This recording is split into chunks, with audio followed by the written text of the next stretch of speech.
మునుగోడులో స్వతంత్ర సర్పంచ్ అభ్యర్థి పాలకూరి రమాదేవి నరసింహగౌడ్ తమ వార్డు అభ్యర్థులతో కలిసి విస్తృతంగా ప్రచారం నిర్వహిస్తున్నారు. ప్రచారంలో అక్క నీ వెంటే అంటూ ఘన స్వాగతం పలుకుతున్నారు. గడప గడపకు తిరిగి ఓటు అభ్యర్థిస్తున్నారు. ఈ సందర్భంగా సర్పంచ్ అభ్యర్థి పాలకూరి రమాదేవి నరసింహగౌడ్ మాట్లాడుతూ గ్రామస్తుల కోరిక మేరకు గ్రామానికి సేవ చేయడానికి నేను మీ ముందుకు వచ్చాను అన్నారు. గ్రామంలో పలు సమస్యలు ప్రజలు మా దృష్టికి తీసుకొచ్చారని, ప్రతి సమస్య పరిష్కరిస్తామని అన్నారు. ప్రజల ఆదరణ చూసి ఓర్వలేక మాపై కొందరు దుష్ప్రచారం చేస్తున్నారని, ప్రజలు ప్రతి ఒక్కటి గమనిస్తూ చూస్తున్నారని అన్నారు. గ్రామంలో ఉండరు, హైదరాబాద్కు వెళ్తారు అని సోషల్ మీడియాలో ప్రచారం చేస్తున్నారని, అవి అవాస్తవం అన్నారు. మేము గ్రామంపై ఉన్న ప్రేమతోనే ఊరి అభివృద్ధికి తనవంతుగా సహకరిస్తున్నామని గుర్తుకు తెచ్చారు. ప్రజలు మార్పు కోరుకుంటున్నారు. అభివృద్ధికి ఒక్కసారి అవకాశం ఇవ్వండి. ఫుట్బాల్ గుర్తుకు ఓటు వేసి మెజారిటీతో గెలిపించాలని కోరారు.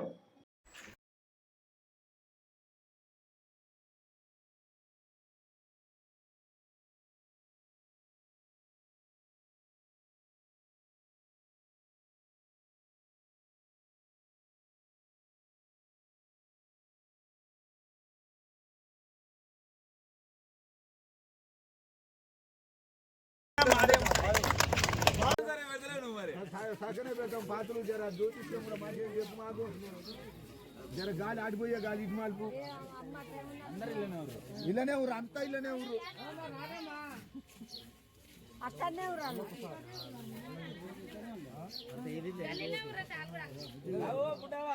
గుర్తుకే గుర్తుకే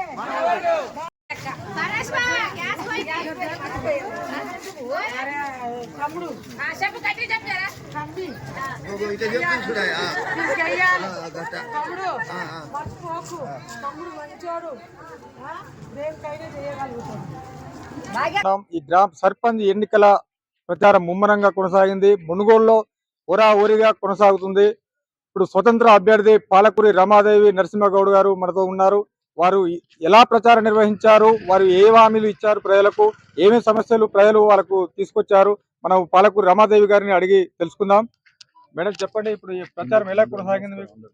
ప్రచారము మునుగోడు గ్రామ ప్రజలకు నమస్కారము. ప్రచారం ముందుకు సాగుతుంది కానీ ఇంటికి వెళ్తే ఏమవుతుందంటే అందరూ ఒక్కొక్క పరిష్కారం చెప్తున్నారు. డ్రైనేజ్ ప్రాబ్లం అని, పెన్షన్ అని, ఎక్కడ వెళ్ళినా ఏదో ఒకటి అంటుండ్రు. అయితే మేము ఏమనుకుంటాం, మేము గ్రామాన్ని అభివృద్ధి చేయడానికి వచ్చినాం కానీ దోసుకపోవడానికి అయితే రాలేదు. ఏమనుకుంటారు, ఇంతకు ముందుకున్న రాజకీయ నాయకులు నరసింహ రాజకీయం చేయడానికి రాలేదు, డబ్బులు దోసుకపోవడానికి. ఎందుకు వస్తున్నాము, అసలు హైదరాబాద్ నుంచి ఎందుకు వచ్చినా డబ్బులు దోసుకోపోండి, మాకు అవసరం లేదు డబ్బులు, గ్రామాన్ని వృద్ధి చేయడానికి వచ్చినాము. మాకు మంచి ఇండ్లు ఉంది, మామూలుగా గుడికాని వస్తుంటే మాకు కొంచెం మంచిగా అనిపించింది. అందు గురించి ఊరికి వచ్చి బాగు చేయాలని అనుకున్నాం. చనిపోయిన వాళ్ళను ఇట్లా చూడడం ఇక్కడ కాబట్టి మేము అప్పుడప్పుడు వస్తుంటే అంత పాడ మీద ఇట్లా వేసుకువెళ్తుంటే మాకే బాధ అనిపించి బండి ఇప్పించినాము.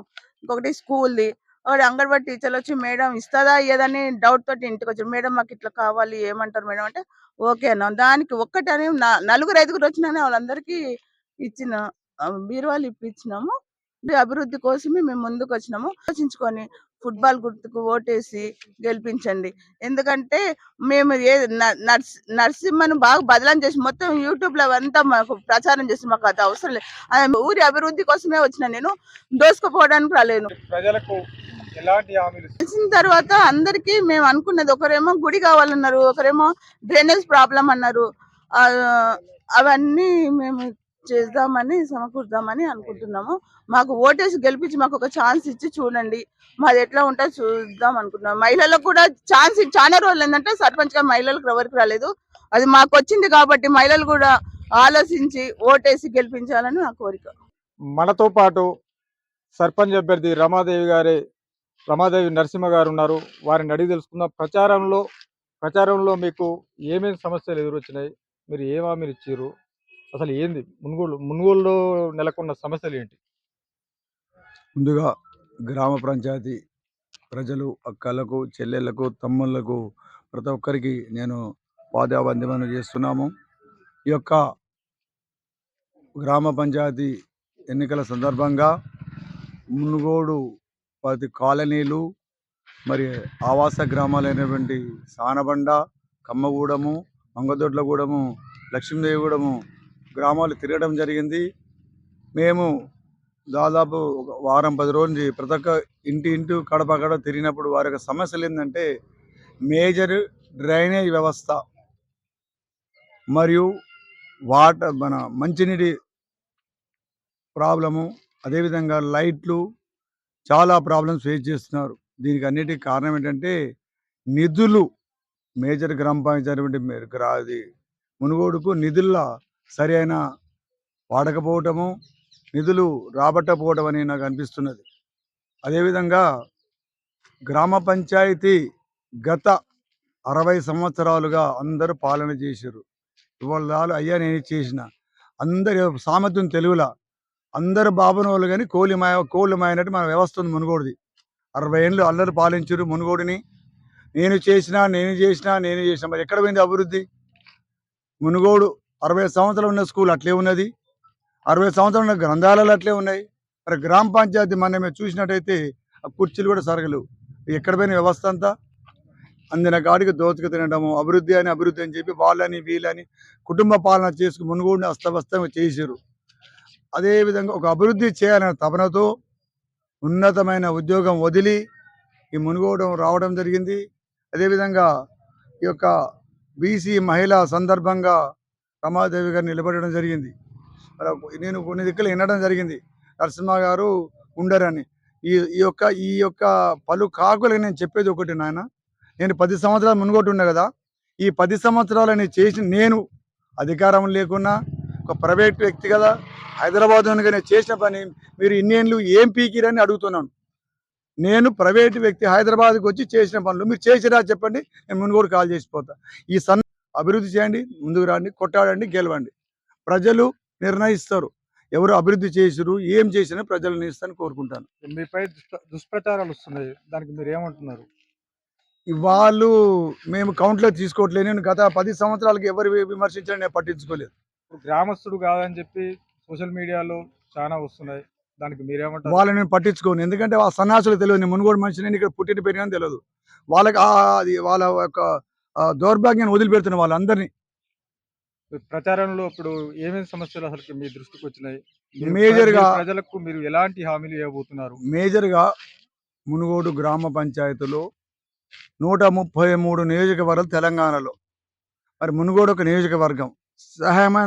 సహాయం చేసి మునుగోడు అభివృద్ధి చేసినాను. మీరు ప్రజలకు ఏం చెప్పబోతున్నారు? మునుగోడు గ్రామ ప్రజలకు రాబోయే వినిపిస్తున్నారు ఈ ఎన్నికల్లో రమాదేవి గారిని సర్పంచిగా గెలిపించి ఫుట్బాల్ గుర్తు ఓటు చేసి గెలిపించినట్టయితే శాయశక్తుల కేంద్ర రాష్ట్ర ప్రభుత్వాలతో కొట్లాడి స్థానిక శాసనసభ్యులతో సహకారంతో అధిక నిధులు తీసుకొచ్చి ఒక డ్రైనేజ్ వ్యవస్థ, స్ట్రీట్ లైట్ అనే ఒక సరైన పద్ధతిలో చేయగలని హామీ ఇస్తున్నాను. మనతో మునుగోడు గ్రామస్తులు ఉన్నారు, వారితో మాట్లాడి చూద్దాం ఎలా ప్రచారంలో పాల్గొన్నారు, మరి అసలు వారి స్వరం ఏందో చూద్దాం. అమ్మా చెప్పమ్మా. పాలకూరి నరసింహ అంటే ఎక్కడో కాదు, ఏ ఊరి నుంచో వెళ్ళి రాలే. ఆయన మునుగోడు, ఆయన ఇక్కడే పుట్టిండు, ఇక్కడే పెరిగిండు. జాబ్ గురించి హైదరాబాద్ పోయిండు, మళ్ళీ నా ఊరుకు నేను వస్తాను వచ్చిండు. మన ఊరు శివాలయంలో ఎలక గొద్దలు పిల్లి గొద్దలు ఉండే, వచ్చిండు. వచ్చిన కాంచి మనకు ఊరుకు బాగా చేస్తుండు, మంచి చేస్తుండు. మేము ప్రతిరోజు ఆయన గురించే అనుకుంటున్నాం, మంచి చేస్తుండు ఆయన. ఆయన ఎక్కడి నుంచి ఇప్పుడు ఉండడు అప్పుడు ఉండడు కాదు, 2 ఇండ్లు ఉన్నాయి ఇక్కడే. ఆయన ఎక్కడ పోడు, ఇక్కడే ఉంటాడు. ఆయన అభివృద్ధి చేస్తా, నా ఊరు, నేను పుట్టిన ఊరు, నా ఊరుకు మంచి చేస్తా అని వచ్చిండు. పాలకూరి రమాదేవి గారు, నరసింహ గారు వాళ్ళు మనకు అభివృద్ధి చేయాలి. ఆయనకు భూవకు లేక రాలే, గతి లేక రాలే, మనని బాగుపరుద్దామని వచ్చిండు. మాకు తెలుసు ఆయన గురించి. మీ మహిళలంతా సపోర్ట్ చేస్తురా? చెయ్యాలి. నేను కూడా ఇక్కడే పుట్టినా, నేను ఏ నుంచో కాదు, నేను ఈయనే పుట్టినా. ఆయన పుట్టిండు, నేను పుట్టిన ఊర్లో. మాకు చిన్నప్పటి నుంచి మేము తెలిసిన వాళ్ళమే, చూసిన వాళ్ళమే. ఆయన గురించి ఆయనకు లేక సంపాదించుకుందాము అని వచ్చినోడు కాదు, బాగు చేద్దామని వచ్చిండు. ఊరు బాగా చేద్దామని వచ్చిండు. మాకు ఆయన మీద నమ్మకం ఉంది, మాకు ఆయన మీద నమ్మకం చాలా ఉంది. గెలవాలి, శివయ్య ఆజ్ఞ ఉండాలి అని మేము కోరుకుంటున్నాం. ముమ్మరంగా కొనసాగించారు గత 5 రోజుల నుండి. మొత్తానికి నేనే అత్యధిక మెజార్టీతో గెలుపొందుతామన్నారు. అతను అభ్యర్థి అనేది ఏంటంటే గత 5 సంవత్సరాల నుంచి నాకు ఏ పదవి లేకుండా కానీ ఊరి అభివృద్ధి కోసం నేను కొట్లాడాను. సుమారు ఒక 52 లక్షల రూపాయల వ్యయంతో మునుగోడు అభివృద్ధికి నేను పాటుపడ్డానని, ప్రజలే నా వైపు ఉన్నారని, పడని వాళ్ళు దుష్ప్రచారం చేస్తున్నారని, ఆ ప్రచారాలు మాకు దారి తీయవని చెప్పి అంటున్నారు. మొత్తానికి విజయం మనదే, అక్కా చెల్లెలు మొత్తం మనమెట్టే ఉన్నారు, మొత్తం భారీ మెజార్టీతో గెలుస్తామన్న ధీమా వ్యక్తం చేస్తున్నారు. వర్గాల ఆశాజ్యోతి, అనునిత్యం పేద ప్రజల గురించి ఆలోచించే వ్యక్తి.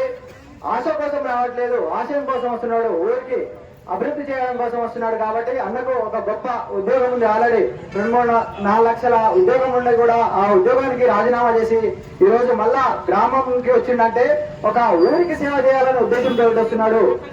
ఆ అన్నకు ఆల్రెడీ వెల్ సెటిల్డ్. కాబట్టి మీరు పేద ప్రజలందరికీ అభివృద్ధి చేయాలనే ఉద్దేశంతో వస్తున్నారు. కాబట్టి మీరు ఏ పక్షాన నిలబడతారు?